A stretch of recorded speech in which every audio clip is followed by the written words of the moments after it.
Okay, so now we're going to talk about the story because the most powerful thing that you have is your story. So your story slash information is the second step in the process, right? So the first step is the approach, and the person's interested, they're open, and then the second step is the story information. So it could be that you sent them a video first, or maybe you're in person with them and you would tell your story first, okay? So it's always best to get into a position to tell your story as soon as you possibly can. So at the point you get comfortable enough and want to, even on the phone, you can begin telling some of your story because that is the thing that is most powerful. Absolutely.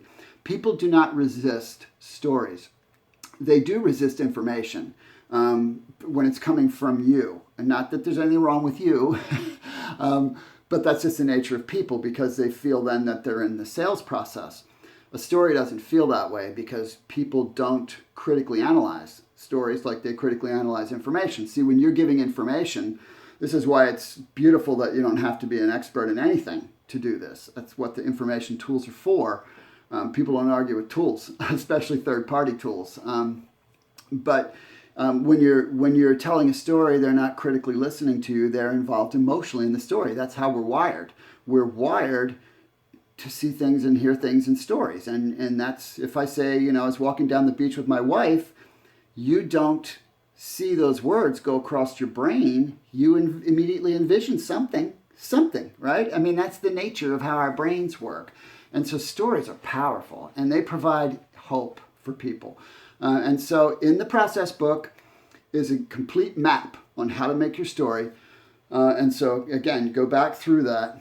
But the thing that I want to stress here is that your story right now is good enough because it's very easy to think, well, I don't have this great story. I didn't beat cancer with the products, or I didn't become Hercules with the products, or I didn't make $10,000 a month yet, or I didn't. That doesn't matter. I mean, that stuff's not relatable, right? So the bigger your story gets, the less relatable it is.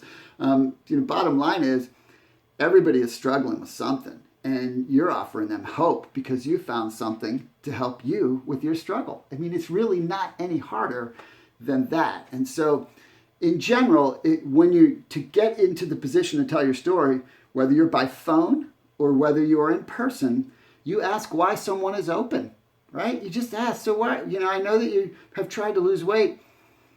Tell me a little bit about that. Right? Or tell me why you're still looking, and let them. So why and what are two great things to ask.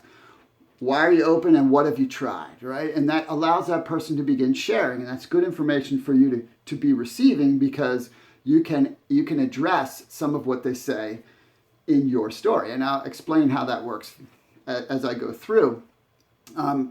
So the story breaks down into 5 parts. The first part of your story is what was the problem you were trying to solve, right? And again, I'm going to give you the connection all the way through. So the reason it's powerful to identify that is, first of all, that's interesting. I mean, when you watch a TV show of some sort, what is it? It's a problem. I mean, there's always a problem. There's a problem right away, and that's what's interesting. There's the problem. How are they going to solve it? How's this going to play out, right? And so you share what your problem was. I was so sick of not having any energy, or I was so sick of the way I felt, or I was so sick of dealing with this, or I was so tired of struggling with money, right?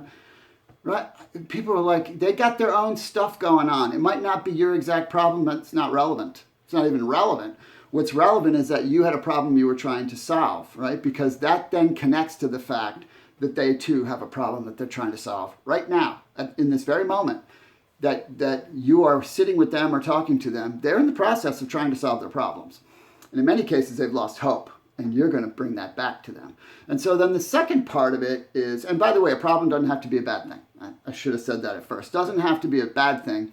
It can be a desire, right? It can be something they want to accomplish.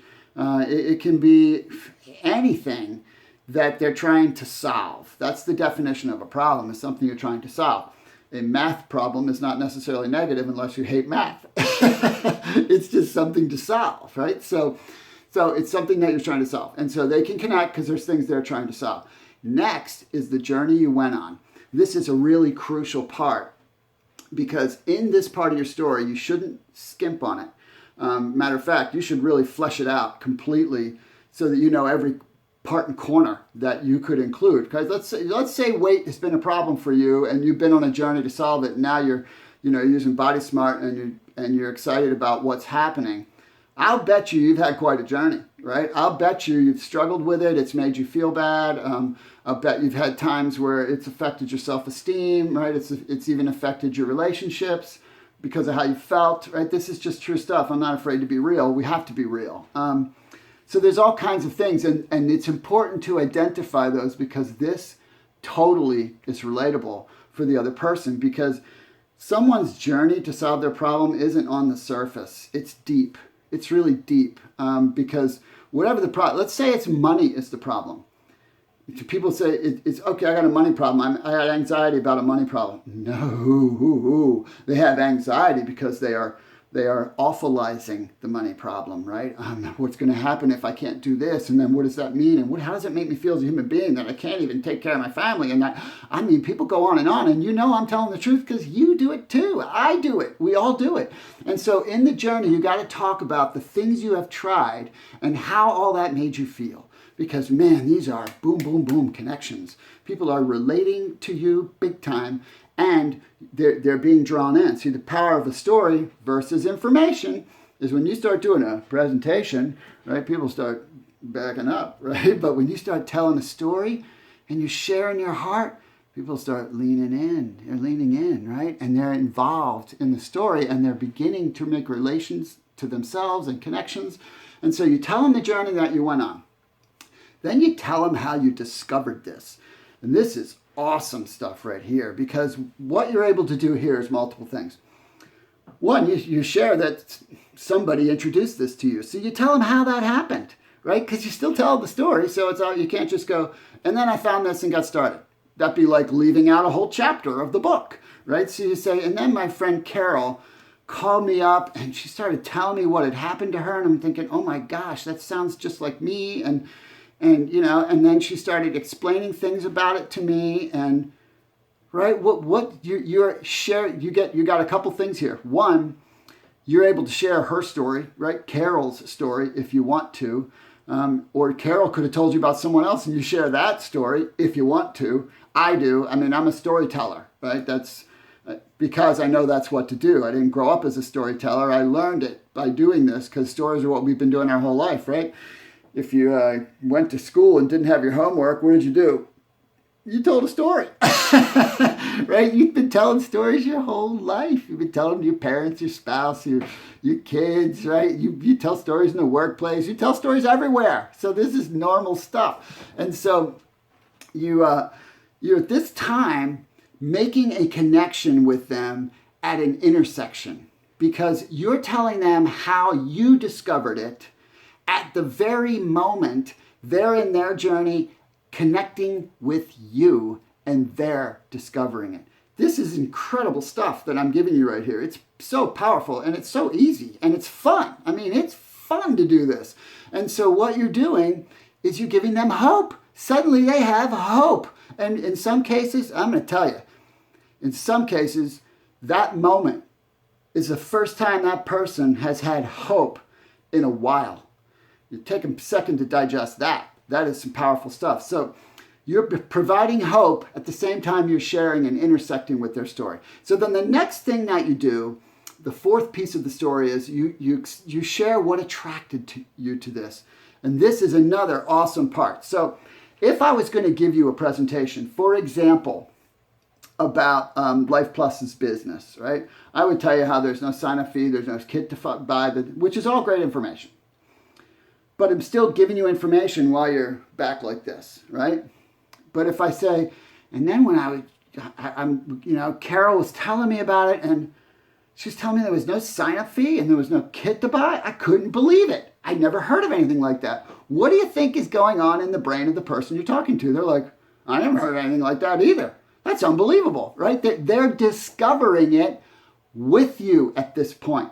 This is incredible stuff, because now they've already now got hope. They're already intersected with you, and they're starting to see what you saw. And you can see the same with the products, right? I mean, I found out that the way they made these products, that you can't get products like these, right? They only use live ingredients and they don't bake them. They're cold processed. And this company that nobody knows about makes them at pharmaceutical grade. I didn't even know what that meant. I found out that that's the only kind of product someone should be using. You're not saying to them, hey, you should only use pharmaceutical grade products. You're saying, I learned I should only use pharmaceutical grade products. It's unbelievable the difference between doing it those two ways. So you include in your story the things that attracted you, right? And here's where you go back to whatever they shared with you earlier, right? When they shared with you that they tried this and they didn't like this and this happened. You basically include that it wasn't like those things without pointing out it was their things, right? And I learned it wasn't like blah, blah, blah, right? I didn't have to blah, blah, blah. And then people are like, oh, it's not like the thing I was thinking it might be like. And another thing that you do right here is you make it safe for them to say yes. And you haven't even asked them yet, but you make it safe.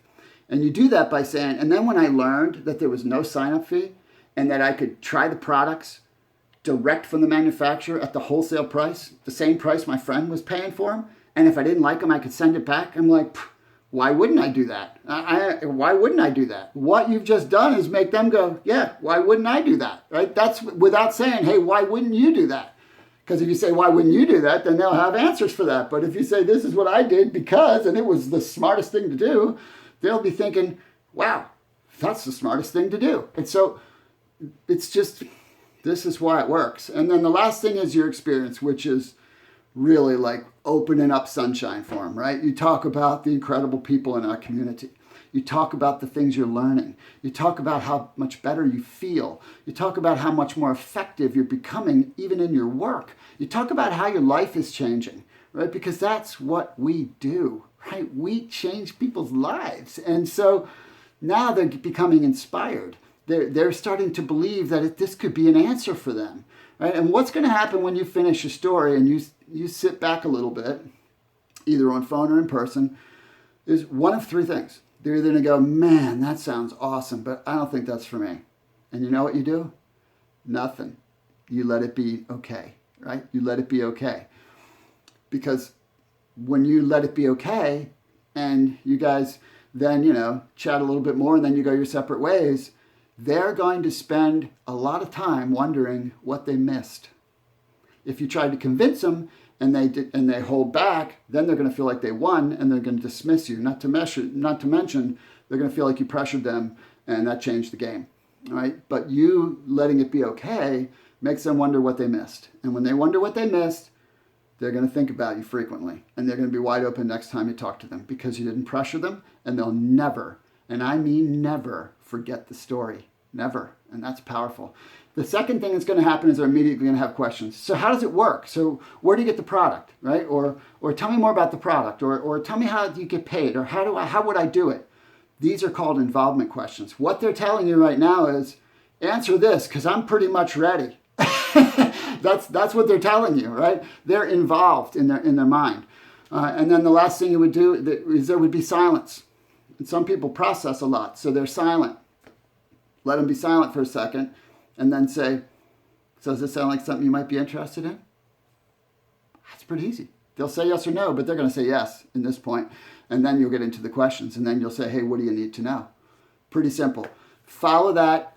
You follow that recipe, you'll have so much fun. You won't be able to wait to talk to people, right? You can't wait to meet with people when it's like this because every time you meet with someone, even by phone or by Skype or by Zoom or by whatever you do, FaceTime, whatever it is, or having a cup of coffee, it's so natural and comfortable and everybody is happy about it. Nobody is upset about it. And you enjoy yourself and they enjoy the time with you. So even if they don't participate, they will speak very highly of you and be open to giving you referrals and be totally open for the next time you reach out to them because you will in the future. There you go. Hope that was helpful for you.